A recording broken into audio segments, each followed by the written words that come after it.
Hello and welcome to Wisdom Trek. This is Guthrie Chamberlain, and I am your guide to wisdom and creating a living legacy. Thank you for joining us for our 7-day-a-week, 7 Minutes of Wisdom podcast. This is day 75 of our trek, and yesterday our wisdom nuggets was why life is not a spectator sport. And today we want to consume what the true meaning is when we want to encourage one another. We are recording our podcast from our studios at Home 2 in Charlotte, North Carolina. Today the work pace was moderated somewhat, so it was good to be focused on some of the projects that got pushed back a bit. Paula was able to take Kip to his first day of orientation at his new preschool this morning, and we were able to spend the remainder of today with him before returning him to his home this evening. I also had a chance to visit a friend in need this afternoon and hopefully encourage him during this difficult time. His good spirits over these many months certainly have been an encouragement to me. And as we're heading out on our trek today, it gives me pause to reflect on the word encourage or encouragement. What does it really mean to be able to encourage another person or have somebody encourage us? Certainly on our life's trek, there are plenty of obstacles and rough terrain that we encounter each day, and it is easy to allow those situations to discourage us. And that is how life rolls some days or even some extended seasons. While I am generally a positive person, and I do not become easily discouraged for long periods of time, we are all susceptible to experience times where we just do not feel, nor do we really desire to be positive. I think that all of us can relate to this if we're honest with ourselves.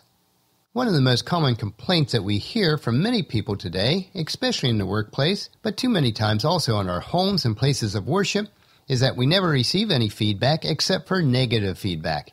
All of us like to be encouraged, but I tend not to need a constant dose of it myself, and so I think I was not as free to give it out as I should have been. I know early on in my life as an entrepreneur and business owner, I made this mistake with my team members.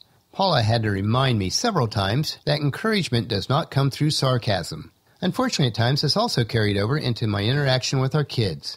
I did learn through the years to replace sarcasm with encouragement, but it took me a while to make this transition. The good news is that any of us can learn to cultivate a ministry of encouragement in our lives. But first, we really need to understand what it means to encourage one another, or even to encourage ourselves. So what is encouragement? The word is a compound word with the prefix en or n, which literally means to put into or infuse into someone. Think of a blood transfusion where you are infusing donated blood from one individual into another person who is lacking blood.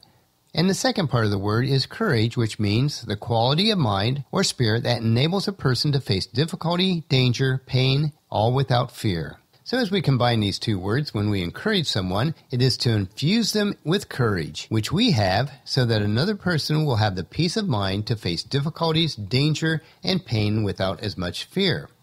Just as donating blood to someone else is both permanent and life-saving, so when we encourage another person, we are taking some of our courage and permanently infusing it into another person to help them to live a life more fully. And if we stick to the analogy of donating blood, encouragement does not have to be reserved for somebody that we know. Complete strangers may also benefit when we infuse them with the courage that we may have in abundance. On the opposite side of this coin, though, let's look at what it means to discourage someone. The prefix dis or dis negates or reverses the word that is attached to. Dissatisfied means not satisfied. So to discourage a person is to take courage away from that person. In our blood transfusion analogy, to discourage another person is the same as sucking the blood right out of that person, which could literally endanger their lives. This certainly should give us pause on how we speak and treat other people. An encouraging person is pleasant to be around because he builds you up and strengthens you by his example, his words, his actions, and attitudes. A discouraging person weakens, deprives of hope, and tears down rather than strengthens or builds up. As a Christ follower, I find in the Scriptures a continual reminder to encourage or to infuse with courage one another at all times. Even God's Spirit, who He sent to dwell in us when Christ ascended into heaven, was referred to in John chapter 14 by the Greek word paraclete, which is somebody to come alongside of another to counsel, encourage, to help, and to bring comfort. And this is the role of God's Spirit in our lives. Encouragement also has a reference to urge or exhort. If a person has fear and needs courage, you may need to urge or exhort them so that they can gain the courage needed for the task at hand. To encourage is not necessarily a feel-good word, such as to encourage someone. but to give them courage to do what is right, just, and fair in all situations. A person needing help may not require comfort so much as a challenge. The word is used to exhort troops to go into battle. It not only empathizes, but motivates or inspires. It not only gives comfort, but also gives courage. It impels hesitant soldiers into battle or fearful sailors into the storm. In the Apostle Paul's letter to the church of Thessalonica, chapter 5, verses 11 through 16, is a very good overview of encouragement as it is revealed. And it says, "So encourage each other and build each other up, just as you are already doing. Dear brothers and sisters, honor those who are your leaders in the Lord's work. They work hard among you and give you spiritual guidance. Show them great respect and wholehearted love because of their work, and live peacefully with each other. Brothers and sisters, we urge you to warn those who are lazy, encourage those who are timid, take tender care to those who are weak. Be patient with everyone. See that no one pays back evil for evil, but always try to do good to each other and to all people. Always be joyful. Never stop praying. Be thankful in all circumstances, for this is God's will for you who belong to Christ Jesus." And we see that the Scriptures are filled with words of encouragement and exhortation to encourage others. In the future, we will take some more days on our trek to look at the important subject of encouragement. But I will leave you with this question for today's trek.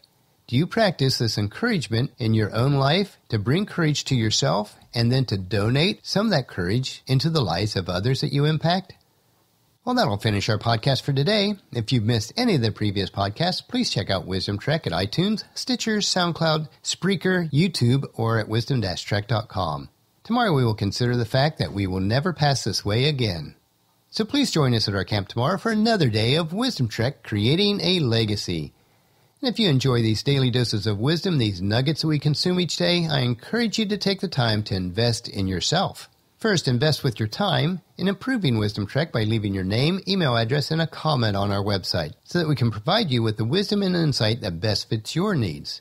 Second, invest in yourself by listening to the 7 Minutes of Wisdom through Wisdom Trek each day.